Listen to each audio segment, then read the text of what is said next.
എല്ലാവർക്കും ബ്രെയിൻസിൻ്റെ ഓൺലൈൻ ക്ലാസ്സിലേക്ക് സ്വാഗതം. എൻ്റെ പേര് ജയേഷ്.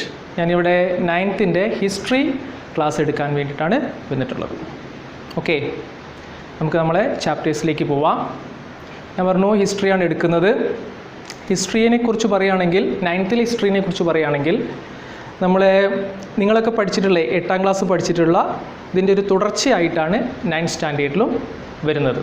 8ാം ക്ലാസ്സിൽ നിങ്ങൾ ഹിസ്റ്ററിയിലെ പുരാതന കാലഘട്ടം, അതായത് ഏൻഷ്യൻ പീരീഡിനെ കുറിച്ചിട്ടാണ് കൂടുതൽ പഠിക്കുന്നത്. ആ കാലഘട്ടത്തിൽ നിന്ന് പിന്നീട് സിവിലൈസേഷൻ ഡെവലപ്മെൻറ്റ്, അതായത് സംസ്കാരങ്ങളുടെ വളർച്ച, ഈ കാര്യങ്ങളൊക്കെ പഠിക്കുന്നുണ്ടെങ്കിൽ അതിൻ്റെ തുടർച്ചയായിട്ട് മധ്യകാലഘട്ടം, അതായത് മിഡീവിയൽ പീരീഡിനെ കുറിച്ചിട്ടാണ് 9th നിങ്ങൾ പഠിക്കുന്നത്. ഓക്കെ, ഹിസ്റ്ററിയിൽ മറ്റ് സബ്ജക്റ്റിനെ പോലെ എല്ലാ ഹിസ്റ്ററി നമ്മൾ ഏറ്റവും കൂടുതൽ വായിക്കുന്നത് എങ്ങനെയാണോ അതിനനുസരിച്ചിട്ടാണ് നമുക്ക് മാർക്ക് സ്കോർ ചെയ്യുക. അതെപ്പോഴും എല്ലാവരും ശ്രദ്ധിക്കുക. അതുമാത്രമല്ല, 8ാം ക്ലാസ്സിൽ ഉള്ളതിനേക്കാളും കൂടുതലായിട്ടുള്ള കണ്ടൻറ്റുകൾ 9ാം ക്ലാസ്സിൽ വരുത്തുകൊണ്ട് വായനയ്ക്ക് കൂടുതലായിട്ട് നിങ്ങൾ പ്രാധാന്യം കൊടുക്കേണ്ടതുണ്ട്. ഓക്കെ, ഇനി നമുക്ക് ചാപ്റ്ററിലേക്ക് കിടക്കാം. നമ്മളെ 9th 1ാമത്തെ ചാപ്റ്റർ എന്ന് പറഞ്ഞിട്ടുണ്ടെങ്കിൽ medieval world centres of power, മധ്യകാലം അധികാര രൂപങ്ങൾ. ഇതാണ് medieval world centres of power, മധ്യകാല അധികാര രൂപങ്ങളെ കുറിച്ചിട്ടാണ് നമുക്ക് പറയാനുള്ളത്. നിങ്ങൾക്കറിയാൻ പറ്റും, ചരിത്രകാരന്മാർ പഠന സൗകര്യത്തിൻ്റെ ഭാഗമായിട്ട് ആൻഷ്യൻ പീരീഡ്, അതായത് പുരാതന കാലഘട്ടം, മധ്യകാലഘട്ടം അതായത് മിഡീവിയൽ പീരീഡ്, പിന്നെ ആധുനിക കാലഘട്ടം മോഡേൺ പീരീഡ് എന്നിങ്ങനെ 3ആയിട്ട് ഡിവൈഡ് ചെയ്യുന്നുണ്ട്. അത് പഠിക്കാനുള്ള സൗകര്യാർത്ഥമാണ് ആ രീതിയിൽ ആക്കി മാറ്റിയിരിക്കുന്നത്. ഇവിടെ നിങ്ങൾക്ക് മധ്യകാലഘട്ടത്തെക്കുറിച്ചിട്ടാണ് പഠിക്കാനുള്ളത്. ചരിത്രത്തിൽ മധ്യകാലഘട്ടത്തെക്കുറിച്ച് പറയുന്നത് 5th century to 15th century പീരീഡാണ്. അതായത് 5ാം നൂറ്റാണ്ട് മുതൽ 15ാം നൂറ്റാണ്ട് വരെയുള്ള കാലഘട്ടമാണ് ചരിത്രത്തിൽ എന്തായിട്ട് പറയുന്നത്, മധ്യകാലഘട്ടമായിട്ട് പറയുന്നത്. മിഡീവിയൽ പീരീഡ് എന്ന് പറഞ്ഞാൽ എല്ലാവരും ശ്രദ്ധിക്കുക, 5th to 15th century period. ഇതാണ് ചരിത്രത്തിൽ മധ്യകാലഘട്ടമായിട്ട് പറയുന്നത്. ഈ കാലഘട്ടത്തിലുള്ള അധികാര രൂപങ്ങളെക്കുറിച്ചിട്ട് അല്ലെങ്കിൽ അധികാര കേന്ദ്രങ്ങളെക്കുറിച്ചിട്ടാണ് നമുക്ക് പറയാനുള്ളത്. ഈ സമയത്ത് ലോകത്തിൻ്റെ വിവിധ ഭാഗങ്ങളിൽ, പ്രത്യേകിച്ച് പറയുകയാണെങ്കിൽ യൂറോപ്പ്, ഏഷ്യ, ആഫ്രിക്ക, അമേരിക്ക ഇവിടങ്ങളിലൊക്കെ വിവിധ തരത്തിലുള്ള അധികാര രൂപങ്ങൾ ഉണ്ടായിരുന്നു. ഈ അധികാര രൂപങ്ങൾക്ക് പൊളിറ്റിക്കൽ സ്ട്രക്ചർ വൈസ് നോക്കുകയാണെങ്കിൽ, അതായത് രാഷ്ട്രീയപരമായിട്ടുള്ള ഘടന നോക്കുകയാണെങ്കിൽ അവയ്ക്ക് സിമിലാരിറ്റി കാണാം, സാമ്യത കാണാം. പക്ഷേ അധികാര രൂപങ്ങൾ, അതോറിറ്റി, അധികാരം, അതിനെന്തുണ്ടായിരുന്നു, വ്യത്യസ്തത നമുക്ക് കാണാൻ പറ്റും. അപ്പോൾ ഇവിടെ ഓരോന്നിലും യൂറോപ്പിലും ആഫ്രിക്കയിലും അമേരിക്കയിലും അതുപോലെ തന്നെ ഏഷ്യയിലൊക്കെ ഉണ്ടായിരുന്ന മധ്യകാലഘട്ടത്തിലെ അധികാര രൂപങ്ങളെക്കുറിച്ചിട്ടാണ് നമുക്കിവിടെ പറയാനുള്ളത്. നമുക്കതിലേക്ക് കടക്കാം. അപ്പോൾ നമ്മൾ പറഞ്ഞു മിഡീവിയൽ പീരീഡ് എന്ന് പറഞ്ഞിട്ടുണ്ടെങ്കിൽ 5th to 15th സെഞ്ച്വറി പീരീഡാണെന്ന് പറഞ്ഞു. ഇതിൽ ലോകത്തിൻ്റെ വിവിധ ഭാഗങ്ങളിലുള്ള ഭരണ സംവിധാനങ്ങൾ അല്ലെങ്കിൽ അധികാര രൂപങ്ങളെക്കുറിച്ചിട്ട് നമുക്ക് പറയാം. അതിലേക്കാണ് നമ്മൾ കിടക്കുന്നത്. ആദ്യം പറയുന്നത് റോമൻ എംപയറിനെ കുറിച്ചിട്ടാണ്. റോമൻ എംപയർ, അതായത് ഈ റോമൻ എംപയറിനെ കുറിച്ച് ആദ്യം തന്നെ പറയാനുള്ള കാരണം ഞാനിത് പറഞ്ഞു കഴിഞ്ഞാൽ നിങ്ങൾക്ക് മനസ്സിലാവും. ഓക്കെ, ആ ഒരു പീരീഡ് നിങ്ങൾ ഓർത്ത് വെക്കുക, 5th to 15th century period. Okay, Roman empire എന്ന് പറഞ്ഞാൽ one of the largest empire in ancient period. Okay, Roman empire one of the largest empire in ancient period. 4th സെഞ്ച്വറിയിൽ, അതായത് നമ്മൾ മിഡീവിയൽ പീരീഡ് എന്ന് പറയുന്നത് 5th സെഞ്ച്വറിയാണ്. പക്ഷേ 4th സെഞ്ച്വറിയിൽ തന്നെ ഈ ആൻഷ്യൻ റോമൻ എംപയർ, ഞാൻ പറഞ്ഞത് ലാർജസ്റ്റ് ആയിട്ടുള്ളൊരു റോമൻ എംപയർ ആണെന്ന് പറഞ്ഞു. ഇത് അഡ്മിനിസ്ട്രേഷൻ കൺവീനിയൻസിൻ്റെ ഭാഗമായിട്ട്, മീൻസ് ഭരണ സൗകര്യാർത്ഥം അന്നത്തെ എംപറർ, ചക്രവർത്തിയായിരുന്ന ഡയോക്ലീഷ്യൻ, അദ്ദേഹം എന്ത് ചെയ്തു പറഞ്ഞാൽ ഈ ഒരു എംപയറിനെ, സാമ്രാജ്യത്തെ എന്ത് ചെയ്തു, 2 ആയിട്ട് ഡിവൈഡ് ചെയ്തു. അതാണ് western Roman empire and eastern Roman empire.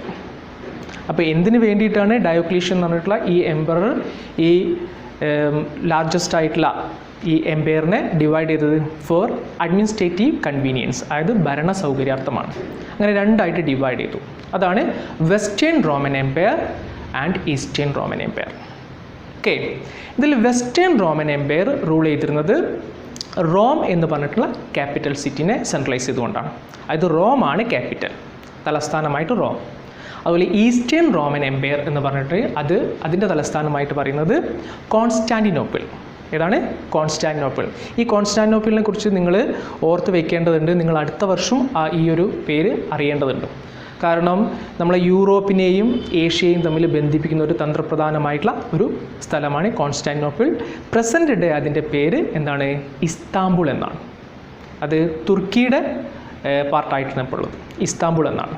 Okay, അപ്പോൾ ഈസ്റ്റേൺ റോമൻ എംപയർ എന്താണ്? അതിൻ്റെ ക്യാപിറ്റൽ സിറ്റി എന്ന് പറയുന്നത് കോൺസ്റ്റാന്റിനോപ്പിളാണ്. അങ്ങനെ രണ്ടായിട്ട് ഡിവൈഡ് ചെയ്തു, വെസ്റ്റേൺ റോമൻ എംപയറും ഈസ്റ്റേൺ റോമൻ എംപയറും. ഇതിൽ വെസ്റ്റേൺ റോമൻ എംപയർ ആ ഒരു എംപയർ ഡിക്ലൈൻ ചെയ്യുന്നത്, അതായത് തകരുന്നത് ഈ ഇയറിലാണ്. നിങ്ങൾ നോക്കുക, 476 CE. ഈ CE എന്ന് പറഞ്ഞിട്ട് കോമൺ ഇറ എന്നാണ് അർത്ഥം കേട്ടോ. അത് മനസ്സിലാക്കി വെക്കേണ്ടതാണ്, കോമൺ ഇറ. അപ്പോൾ 476 CEയിലാണ് വെസ്റ്റേൺ റോമൻ എംപയർ ഡിക്ലൈൻ ചെയ്യുന്നത്, അതായത് 5th സെഞ്ച്വറി. ഓക്കെ, അതുപോലെ തന്നെ ഈസ്റ്റേൺ റോമൻ എംപയർ അതിൻ്റെ ക്യാപിറ്റൽ സിറ്റി പറഞ്ഞ് കോൺസ്റ്റാന്റിനോപ്പിളാണ്. അത് ഡിക്ലൈൻ ചെയ്യപ്പെടുന്നത് 1453. ഈ ഇയറിനും വളരെ ഇമ്പോർട്ടൻ്റ് ഉണ്ട്. ഈ 2 ഇയർ, ഇത് 15th സെഞ്ച്വറി, ഇത് 5th സെഞ്ച്വറി. ഞാൻ നേരത്തെ പറഞ്ഞു മിഡീവിയൽ പീരീഡ് എന്ന് പറഞ്ഞാൽ എന്താണ്? 5th to 15th സെഞ്ച്വറിയാണ്. അതുകൊണ്ട് തന്നെയാണ് റോമൻ എംപയറിനെ കുറിച്ച് നമുക്ക് ആദ്യം പഠിക്കാനുള്ളത്. ചരിത്രകാരന്മാർ ഈ മധ്യകാലഘട്ടം എന്ന് പറയുന്നത് തന്നെ ഈ റോമൻ എംപയറിൻ്റെ, അതായത് വെസ്റ്റേൺ റോമൻ എംപയറിൻ്റെ ഡിക്ലൈനിങ്ങും അതുപോലെ തന്നെ ഈസ്റ്റേൺ റോമൻ എംപയറിൻ്റെ ഡിക്ലൈനിങ്ങും ഇടയിലുള്ള ബിറ്റ്വീൻ പീരീഡ് ഉണ്ടല്ലോ, ആ പീരീഡിൻ്റെ ബേസിലാണ് മധ്യകാലഘട്ടം എന്ന് പറയുന്നത്. ഓക്കെ, ഇനി നമുക്ക് നിങ്ങളുടെ ടെക്സ്റ്റിൽ ആദ്യമായിട്ട് ഇതിൽ പറയുന്ന ഈസ്റ്റേൺ റോമൻ എംപയറിനെ കുറിച്ചിട്ടാണ് പഠിക്കാനുള്ളത്. ഓക്കെ, ഈസ്റ്റേൺ റോമൻ എംപയർ, അതിനെക്കുറിച്ച് നമുക്ക് നോക്കാം. നമുക്കറിയാം ഈസ്റ്റേൺ റോമൻ എംപയറിൻ്റെ ക്യാപിറ്റൽ സിറ്റി എന്ന് പറഞ്ഞാൽ ഏതായിരുന്നു? കോൺസ്റ്റാന്റിനോപ്പിൾ ആയിരുന്നു. നിങ്ങൾ ഈസ്റ്റേൺ റോമൻ എംപയറിൻ്റെ ആ ഒരു ഭൂപടം മാപ്പ് നിങ്ങളുടെ ടെക്സ്റ്റ് ബുക്കിലുണ്ട്, അത് ക്ലിയർ ആയിട്ട് നോക്കുക. പ്രസൻറ്റ് ടൈം ഇന്ന് അത് ഏതൊക്കെ രാജ്യങ്ങൾ അതിൽ ഉൾപ്പെടുന്നുണ്ട്, അതിൻ്റെ ബോർഡും കാര്യങ്ങളൊക്കെ കറക്റ്റായിട്ട് നോക്കണം. അപ്പോൾ ഈസ്റ്റേൺ റോമൻ എംപയർ, ഈ എംപയറിൽ നമുക്ക് ഏറ്റവും കൂടുതൽ പറയാനുള്ളത്, അല്ലെങ്കിൽ ആ ഒരു എംപയറിൽ ജസ്റ്റീനിയൻ എന്ന എംപററെ കുറിച്ചിട്ടാണ് പറയാനുള്ളത്. എംപറർ എന്ന് പറഞ്ഞാൽ ചക്രവർത്തി. ഓക്കെ, അത് ഈസ്റ്റേൺ റോമൻ എംപയറിൽ ഏറ്റവും ഫേമസ് ആയിട്ടുള്ള അല്ലെങ്കിൽ പ്രോമിനൻ്റ് ആയിട്ടുള്ള റൂളർ എന്ന് പറഞ്ഞിട്ടുള്ളത്, ഭരണാധികാരി എന്ന് പറഞ്ഞിട്ടുള്ള ആരാണ്? ജസ്റ്റീനിയൻ ആണ്. ചരിത്രത്തിൽ തന്നെ ഹിസ്റ്റോറിയൻസ് അദ്ദേഹത്തെക്കുറിച്ച് പറയുന്നുണ്ട്. എന്താ പറയുന്നതെന്ന് പറഞ്ഞാൽ, history will judicially forget the wars of Justinian and remember him for his laws എന്നാണ് പറഞ്ഞത്. അതായത് ജസ്റ്റീനിയൻ നടത്തിയിട്ടുള്ള യുദ്ധങ്ങളെ കുറിച്ചിട്ട് ചരിത്രം മറന്നു പോകാം, പക്ഷേ ചരിത്രം അദ്ദേഹത്തെ ഓർമ്മിക്കുന്നത് എന്തിൻ്റെ പേരിലായിരിക്കും? അദ്ദേഹത്തിൻ്റെ ലോസ്, നിയമങ്ങളുടെ അടിസ്ഥാനത്തിലായിരിക്കും എന്ന് പറയുന്നുണ്ട്. വിൽ ഡ്യൂറൻ്റ് എന്ന് പറഞ്ഞ ഹിസ്റ്റോറിയനാണ് ഈ ഒരു പ്രസ്താവന പറഞ്ഞിട്ടുള്ളത്. അത് അക്ഷരാർത്ഥത്തിൽ ശരി തന്നെയാണ്. ഓക്കെ, അപ്പോൾ ഈസ്റ്റേൺ റോമൻ എംപയറിൽ നമ്മൾ ഏറ്റവും ഫേമസ് ആയിട്ടുള്ള ഭരണാധികാരി എന്ന് പറഞ്ഞത് ആരാണ്? ജസ്റ്റീനിയൻ. ആരാണ്? ജസ്റ്റീനിയൻ. അദ്ദേഹത്തിൻ്റെ ഏറ്റവും വലിയൊരു കോൺട്രിബ്യൂഷൻ ആണ് നമുക്കിവിടെ പഠിക്കാനുള്ളത്. അതായത് സംഭാവന എന്ന് പറഞ്ഞിട്ടുള്ള ജസ്റ്റീനിയൻ കോഡ് എന്ന് പറയും. അതായത് ജസ്റ്റീനിയൻ ഉണ്ടാക്കിയിട്ടുള്ള നിയമസംഹിത. അദ്ദേഹം എന്താ ചെയ്തതെന്ന് പറഞ്ഞാൽ, ഈസ്റ്റേൺ റോമൻ എംപയറിൽ പ്രിവൈൽഡ് ആയിട്ടുള്ള, അതായത് നിലവിലുണ്ടായിരുന്ന നിയമങ്ങൾ എന്ത് ചെയ്തു? എല്ലാം കോഡിഫൈ ചെയ്തുകൊണ്ട് ഒരു കോഡ് ഓഫ് ലോ അദ്ദേഹം ഫോം ചെയ്തു. അതിൻ്റെ പേരാണ് കോർപ്പസ് ജൂറിസ് സിവിലിസ്. ഇതാണ് കോർപ്പസ് ജൂറിസ് സിവിലിസ് എന്നാണ് പറഞ്ഞത്. ഓക്കെ, ഇത് ഏറ്റവും വലിയൊരു കോൺട്രിബ്യൂഷൻ നൽകിയെന്നാണെന്ന് പറയാൻ കാരണം, ഈ ഒരു കോഡ് ഓഫ് ലോ ഉണ്ടാക്കിയതിന് ശേഷം വേൾഡിൻ്റെ ഡിഫറെൻറ്റ് പാർട്സിലുള്ള റൂളേഴ്സ്, ഭരണാധികാരികൾ അവരവരുടെ കൺട്രീസിൽ ലോസ് ഒക്കെ ഫ്രെയിം ചെയ്യുന്നതിന് വേണ്ടിയിട്ട് ഇതാണ് അഡോപ്റ്റ് ചെയ്തിട്ടുള്ളത്. ആരുടെ കോഡാണ്? ജസ്റ്റീനിയൻ്റെ കോഡ്. അറിയപ്പെടുന്നത് എന്ത് പേരിലാണ്? കോർപ്പസ് ജൂറിസ് സിവിലിസ് എന്നാണ് അതിൻ്റെ പേര്. ഓക്കെ, ജസ്റ്റീനിയൻ ഈ code, law of code form ചെയ്തിട്ടുള്ളത് മെയിനായിട്ടും 3 പ്രിൻസിപ്പിൾസ്, 3 ആശയങ്ങളുടെ അടിസ്ഥാനമാക്കിയിട്ടാണ്. അതിൽ ഒന്ന് റീസണിങ്, യുക്തിയാണ്, പിന്നെ ജസ്റ്റിസ്, നീതിയാണ്, പിന്നെ ജനറോസിറ്റി, ഔദാര്യം. ഓക്കെ, ഈ 3 പ്രിൻസിപ്പിളിൻ്റെ ബേസിലാണ് ജസ്റ്റീനിയൻ ഈ കോഡ് ഓഫ് ലോ ഫ്രെയിം ചെയ്തിട്ടുള്ളത്. ഓക്കെ, എന്തൊക്കെയാണ് പറഞ്ഞത്? റീസണിങ്, ജസ്റ്റിസ്, ജനറോസിറ്റി, ഓക്കെ, യുക്തി, നീതി, ഔദാര്യം, ഇതിൻ്റെ ബേസിലാണ് അദ്ദേഹം എന്ത് ചെയ്തിട്ടുള്ളത്, ഈ ഒരു കോഡ് ഓഫ് ലോ ഫ്രെയിം ചെയ്തിട്ടുള്ളത്. ഓക്കെ, ഈ കോഡ് ഓഫ് ലോയുടെ പ്രത്യേകത എന്ന് പറഞ്ഞിട്ടുണ്ടെങ്കിൽ ഇറ്റ് ഹാസ് 3 പാർട്ട്. ഇതിന് 3 ഭാഗങ്ങളുണ്ട്. Okay, first one the code, second one the digest, third one institutes. Okay, ഇതിലൊക്കെ എന്തിനെക്കുറിച്ചാണ് പറയുന്നത് നോക്കാം. ആദ്യം ദി കോഡ്. ദി കോഡ് എന്ന് പറഞ്ഞിട്ടുണ്ടെങ്കിൽ റോമിൽ പ്രിവെയിൽഡ് ആയിരുന്ന, അതായത് ഈസ്റ്റേൺ റോമിൽ പ്രിവെയിൽഡ് ആയിരുന്ന ലോസിനെ കുറിച്ചിട്ടാണ് അതിൽ പറയുന്നത്. നിയമങ്ങൾ, അത് ആ ഒരു കാലഘട്ടത്തിൽ റോമിലുണ്ടായിരുന്ന നിയമങ്ങൾ. നേരത്തെ തന്നെ പറഞ്ഞു, ജസ്റ്റീനിയൻ നിലവിലുണ്ടായിരുന്ന നിയമങ്ങളെ ക്രോഡീകരിച്ചിട്ടാണ് ഇങ്ങനെ ഒരു പുതിയൊരു നിയമസംഹിത ഉണ്ടാക്കിയിട്ടുള്ളതെന്ന്. അപ്പോൾ പ്രിവെയിൽഡ് ആയിട്ടുള്ള ലോസിനെ കുറിച്ച് പറയുന്ന ബുക്കാണ് the code. Okay, next digest എന്ന് പറഞ്ഞിട്ടുണ്ടെങ്കിൽ നിയമങ്ങളെ കുറിച്ചിട്ട് നിയമജ്ഞരുടെ ഒപ്പീനിയൻസ്, അഭിപ്രായങ്ങൾ, ജൂറിസ്റ്റിൻ്റെ ഒപ്പീനിയൻസ് ആണ് റെക്കോർഡ് ചെയ്തിട്ടുള്ള ബുക്കാണ് ഇത് ദി ഡൈജസ്റ്റ് എന്ന് പറഞ്ഞത്. അതാണ് സെക്കൻഡ് പാർട്ടിൽ വരുന്നത്.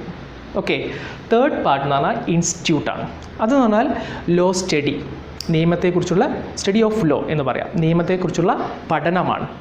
ഓക്കെ, ഇങ്ങനെ 3 പാർട്ടാണ് എന്തിനുള്ളത്, കോർപ്പസ് ജൂറിസ് സിവിലിസിനുള്ളത്. ഓക്കെ, അപ്പോൾ നമ്മളിപ്പോൾ ഇവിടെ പറഞ്ഞുകൊണ്ടിരിക്കുന്നത് ഏത് എംപയറിനെ കുറിച്ചിട്ടാണ്, ഈസ്റ്റേൺ റോമൻ എംപയർ. അതിൻ്റെ ക്യാപിറ്റൽ സിറ്റി ഏതാണ്, കോൺസ്റ്റാന്റിനോപ്പിൾ ആണ്. ആ ഈസ്റ്റേൺ റോമൻ എംപയറിൽ ഏറ്റവും ഫേമസ് ആയിട്ടുള്ള റൂളർ എന്ന് പറഞ്ഞിട്ട് ജസ്റ്റീനിയൻ ആണ്. What was the main contribution of Justinian എന്ന് ചോദിച്ചാൽ എന്താ, അദ്ദേഹത്തിൻ്റെ കോഡ് ഓഫ് ലോ ആണ്. അത് അറിയപ്പെടുന്ന എന്ത് പേരിലാണ്, കോർപ്പസ് ജൂറിസ് സിവിലിസ് ആണ്. അതിന് 3 പാർട്ടുണ്ട്. ഓക്കെ, ഞാൻ നേരത്തെ പറഞ്ഞു ഈ കോഡ്, ജസ്റ്റീനിയൻ്റെ കോഡ് വേൾഡ് ഫേമസ് ആയിട്ടുള്ള അല്ലെങ്കിൽ ലോകത്തിൻ്റെ പല റൂളേഴ്സും അഡോപ്റ്റ് ചെയ്തിട്ടുണ്ട്. അതിന് ഏറ്റവും വലിയ എക്സാമ്പിളാണ് ഫ്രഞ്ച് റൂളറായിരുന്ന നെപ്പോളിയൻ ബൊണോപ്പാർട്ട്. അത് നിങ്ങൾ നെക്സ്റ്റ് ഇയർ അദ്ദേഹത്തിനെ കുറിച്ച് പഠിക്കുന്നുണ്ട്, ഫ്രഞ്ച് റെവല്യൂഷനിൽ. ഓക്കെ, അപ്പോൾ അതിൽ ഫ്രഞ്ച് റൂളറായിരുന്ന നെപ്പോളിയൻ ബൊണോപ്പാർട്ട് അവിടെ നെപ്പോളിയൻ കോഡ് ഓഫ് ലോ അത് ഫ്രെയിം ചെയ്യുന്നതിൽ മെയിനായിട്ട് അഡോപ്റ്റ് ചെയ്തിട്ടുള്ളത് ജസ്റ്റീനിയൻ കോഡാണ്. ഓക്കെ, അപ്പോൾ ഈ ഒരു പീരീഡാണ്, ജസ്റ്റീനിയൻ്റെ പീരീഡിലാണ് ഈസ്റ്റേൺ റോമൻ എംപയർ ഏറ്റവും ടോപ്പ് ലെവലിൽ അല്ലെങ്കിൽ സ്ട്രോങ്ങസ്റ്റ് ആയിട്ടുള്ള എംപയർ ആയിട്ടുണ്ടായിരുന്നത്.